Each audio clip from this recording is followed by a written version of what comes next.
Hello சொந்தங்களே, welcome to Mrs Aadhi serial review channel.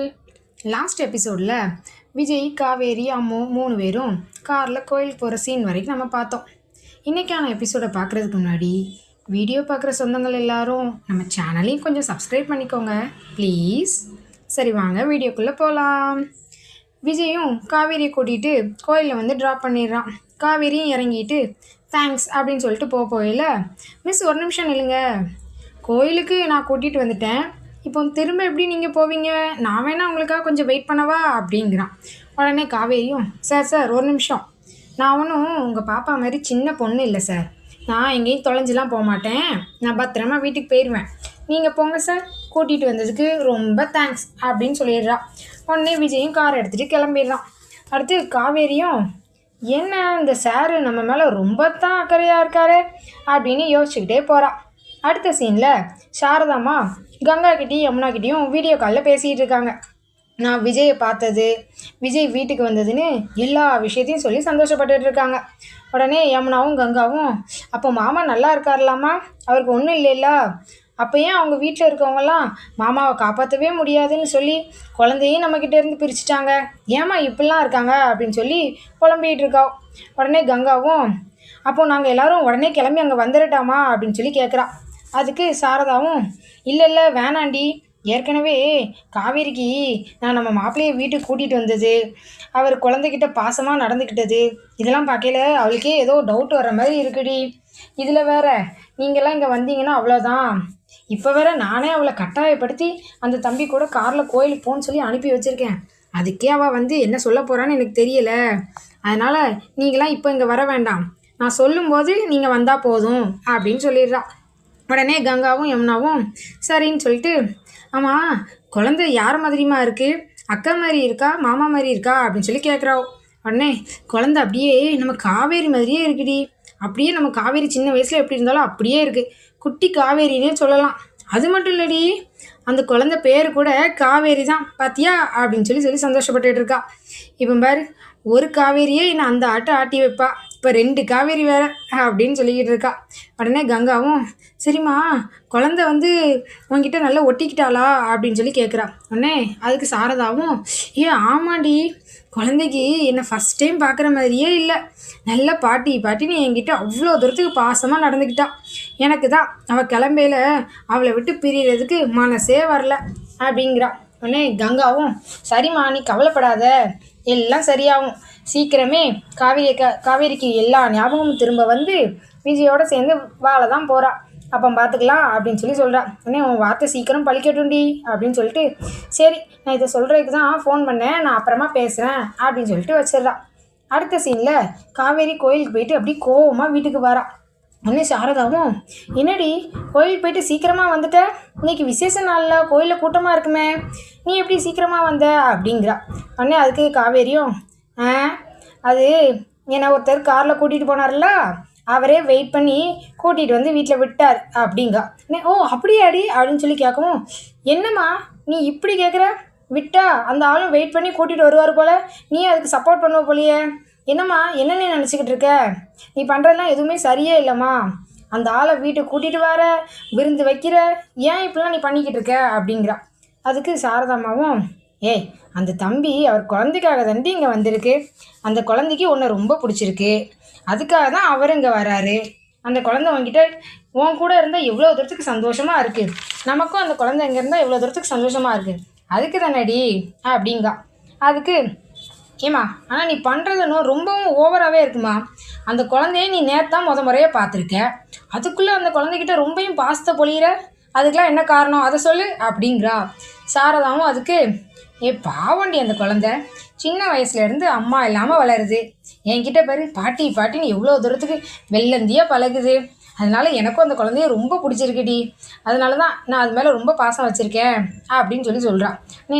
இல்லைம்மா ஆனால் நீ பண்ணுறதெல்லாம் ஏதோ உன் சொந்த பேத்திக்கிட்ட பண்ணுற மாதிரியே இருக்குது, வகை வகையாக சமைக்கிறது என்ன, பாசமாக ஊட்டி விடுறது என்ன, என்னமோ உனக்கும் அந்த குழந்தைக்கும் பல வருஷம் பந்தம் இருக்கிற மாதிரிலாம் இருக்குது அப்படின்னு சொல்லிட்டு என்னமோ போமா, என் ஸ்டூடெண்ட் மேலே எனக்கு இருக்கிற அக்கறையை விட உனக்கு தான் ரொம்ப அக்கறை இருக்குது இதெல்லாம் நீ எதுக்கு பண்ணுறேன்னு எனக்கு ஒன்றுமே புரியலை, இதெல்லாம் எங்கே போய் முடிய போகுதோ அப்படின்னு சொல்லிட்டு உள்ளே போயிடுறான். அடுத்த சீனில் நம்ம விஜயும் டாக்டர்கிட்ட வந்து காவேரியோட ரிப்போர்ட்ஸ் எல்லாம் காமிச்சு காவேரிக்கு ட்ரீட்மெண்ட் பண்ணி பழசெல்லாம் ஞாபகத்துக்கு கொண்டு வர முடியுமா அப்படின்னு சொல்லி கேட்டுட்ருக்கான். டாக்டரும் ரிப்போர்ட்ஸ் எல்லாத்தையும் செக் பண்ணி பார்த்துட்டு இவங்களுக்கு ட்ரீட்மெண்ட்லாம் பண்ணி பழைய நினைவுலாம் கொண்டு வரது ரொம்பவே கஷ்டம், அவங்களுக்கு வந்து நம்ம ஓவராக மென்டல் ப்ரெஷர் வந்து ஏற்றக்கூடாது, அது அவங்களுக்கு பாதிப்பாயிரும், அதனால் அவங்க பாஸ்டில் பார்த்த மனுஷங்களெல்லாம் கேஷுவலாக அவங்கள மீட் பண்ண வச்சு பழைய இடத்துக்கெலாம் நம்ம கூட்டிகிட்டு போய் அவங்க ஞாபகத்தை கொஞ்சம் கொஞ்சமாக தான் கொண்டு வரதுக்கு முயற்சி பண்ணணும், அதான் நமக்கு இருக்கிற ஒரே வழி அப்படின்னு சொல்லிடுறாரு. சரி டாக்டர் அப்படின்னு சொல்லிட்டு விஜயும் அங்கேருந்து கிளம்பிடுதான். அப்படியே அந்த சீனை கட் பண்ணால் அடுத்த சீனில் நம்ம விஜயும் குட்டி காவேரியும் காவேரியோட வீட்டுக்கு வந்திருக்காங்க. நம்ம காவேரி தான் என்னடா ரொம்ப நேரமாக காலிங் பெல் அடிக்குதே அப்படின்னு சொல்லிட்டு போய் பார்த்தா அங்கே விஜயும் குட்டி காவேரியும் நிற்காங்க. அவங்க 2 பேரும் ஒன்றா கோரஸா குட் மார்னிங் மிஸ் அப்படிங்கிறாங்க. காவேரிக்கு அவங்கள பார்த்தது ஒரே ஷாக்கு, என்ன இவங்க இன்றைக்கும் இங்கே வந்திருக்காங்க அப்படின்னு சொல்லிட்டு முழிக்கிறா.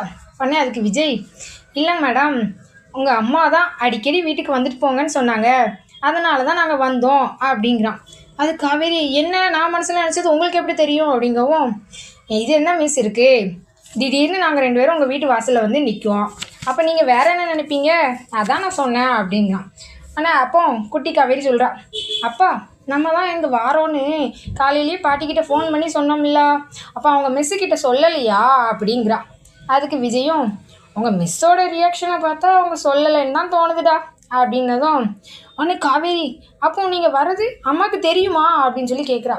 விஜய் அதுக்கு, என்னங்க நீங்கள் இந்த நேரத்தில் இப்படி கேட்டுட்ருக்கீங்க, நாங்கள் இங்கே வரவான்னு கேட்டதுக்கு அவங்க தான் வாய் நிறைய வாங்க அப்படின்னு சொல்லி கூப்பிட்டாங்க, அதனால தான் நாங்கள் வந்திருக்கோம் அப்படிங்கிறான். ஆமாம் அவங்கள எங்கே அப்படிங்கவும் கரெக்டாக நம்ம சாரதாவும் வந்துருதா. வாங்க வாங்க தம்பி உள்ளே வாங்க, தங்கம் உள்ளே வா அப்படின்னு சொல்லிட்டு ஃபுல்லாக பாசமாக கூட்டிகிட்டு போகிறான். அப்போது உள்ளே கூட்டிகிட்டு போய் உட்காரவும் வச்சிருதா. அப்போது நம்ம காவேரி கேட்குறா, ஏம்மா இவங்க வர்றது உங்களுக்கு முன்னாடியே தெரியுமா அப்படின்னு சொல்லி கேட்கா. அதுக்கு, ஆமாண்டி இன்னைக்கு ஞாயிற்றுக்கிழமை இல்லை, குழந்த வந்து இன்றைக்கி உன்னை பார்க்க முடியாமல் ரொம்ப மிஸ் பண்ணுறதா சொன்னாங்க, அதான் தம்பி இங்கே கூட்டிகிட்டு வரட்டேன்னு சொல்லி கேட்டதுக்கு நான் வாங்க தம்பி அப்படின்னு சொல்லிட்டேன் அப்படின்னு சொல்கிறா. சொல்லிவிட்டு, தம்பி இந்த பாருங்கள், இனிமேலாம் நீங்கள் இங்கே வரேன்னா இந்த மாதிரி ஃபோன் பண்ணி வரட்டுமான்லாம் கேட்காதீங்க அப்படின்னு சொல்கிறா. அதை கேட்டதும் நம்ம காவேரிக்கு மனசில் ஒரே சந்தோஷம், இப்போவாச்சும் இந்த அம்மா சரியாக பேசுகிறாங்களே அப்படின்னு சொல்லி மனசில் நினைக்கிறான். அதுக்குள்ளே நம்ம சாரதா, இது உங்கள் வீடு மாதிரி தம்பி, நீங்கள் இங்கே வர்றதுக்கு யார்கிட்டையும் அனுமதி கேட்கணும்னு அவசியமே இல்லை, நீங்கள் எப்போனாலும் வரலாம் அப்படின்னு சொல்கிறா. அதை சொன்னதும் நம்ம காவேரி முகமே மாறிடுச்சு. விஜய்க்கும் குழந்தைக்கும் ஒரே சந்தோஷம். அடுத்து விஜய் வந்து, மிஸ் ஏன் நிற்கிறீங்க, உட்காருங்களேன் அப்படின்னு சொல்கிறான். அதான் உங்கள் ஸ்டூடெண்ட்டே உட்காந்துருக்காங்க, நீங்கள் உட்காருங்களேன் அப்படின்னதும், இல்லை சார் பரவாயில்ல, இப்போ ஸ்கூல்லலாம் நாங்கள் நின்றுட்டு தானே கிளாஸ் எடுப்போம், அந்த மாதிரி நான் நின்றுக்கிட்டேன் அப்படின்னு சொல்கிறான். உடனே சாரதாவும், உட்காரேண்டி அப்படிங்கிறது, பரவாயில்லம்மா நான் நின்றுக்கிட்டேன் அப்படின்னு சொல்கிறா. அடுத்து விஜயும் கவரில் வாங்கிட்டு வந்திருக்க காய்கறி சிக்கன் மட்டன்லாம் கொடுத்து, இந்தாங்கம்மா இதை சமைக்கிறதுக்கு வச்சுக்கோங்க அப்படிங்கிறான். எதுக்கு தம்பி இதெல்லாம் நீங்கள் வாங்கிட்டு வரீங்க அப்படிங்கிறதும், இல்லை பரவாயில்லம்மா இருக்கட்டும் அப்படின்னா. உடனே அடுத்து சாரதா, சரி தம்பி பாப்பா இங்கே இருக்கட்டும், நீங்கள் வேணால் போயிட்டு சாயங்காலமாக வந்து பாப்பா கூட்டிகிட்டு போங்க அப்படிங்க. உடனே விஜய்க்கு, ஐயோ அத்தை என்ன இப்படி சொல்கிறாங்க, நானே இன்றைக்கி ஃபுல்லாக காவேரி கூட இருக்கலாம்லாம் நினச்சி வந்தேன், இப்போ என்ன பண்ணுறது அப்படின்னு யோசிச்சுக்கிட்டு, விட்டுறாதடா விஜய், யார் கையில் கல்லையாவது விழுந்து எப்படியாவது இருந்துடணும் அப்படின்னு யோசிக்கிறான். அப்போ சாரதாவும் குழந்தைகிட்ட, நீ பாட்டி கூட இங்கே இருப்பேல்ல தங்கம் அப்படிங்க. உடனே அவளும், நான் இருப்பேன் பாட்டி அப்படின்னு சொல்கிறா. அதுக்கு உடனே விஜயும், அவள் இருந்துக்கிடுவா, ஆனால் என்னால் தான் அவளை பிரிஞ்சு இருக்கவே முடியாது, நான் ரொம்ப மிஸ் பண்ணுவேன் அப்படிங்க. அதுக்கு காவேரியும், அப்போ ஸ்கூல்லலாம் விட்டுட்டு இருக்கீங்கல்ல, அதை மாதிரி இருந்துக்க வேண்டியதுதானே அப்படிங்க. உடனே சாரதா தான், இல்லடி தம்பி இங்கே இருக்கட்டும் தம்பி, நான் உங்களுக்கு ஏதாவது முக்கியமான வேலை இருக்குமோன்னு நினச்சி தான் அப்படி சொன்னேன், இப்போ நீங்கள் ஃப்ரீயாக இருந்தீங்கன்னா நீங்கள் இங்கேயே இருங்க தம்பி, நம்ம நேற்ற மாதிரி ஒன்றா சாப்பிட்டுட்டு சாயங்காலம் வரைக்கும் நீங்கள் போகலாம், இங்கேயே இருங்க அப்படின்னு சொல்லிதான். அதை கேட்டதும் நம்ம விஜய் முகத்தில் சந்தோஷம் பொங்கிருச்சு. இதோட இந்த எபிசோடை முடிச்சிருக்காங்கங்க. அடுத்த எபிசோடில் தான் ரொம்பவே ஃபன்னாக இருக்க போகுது.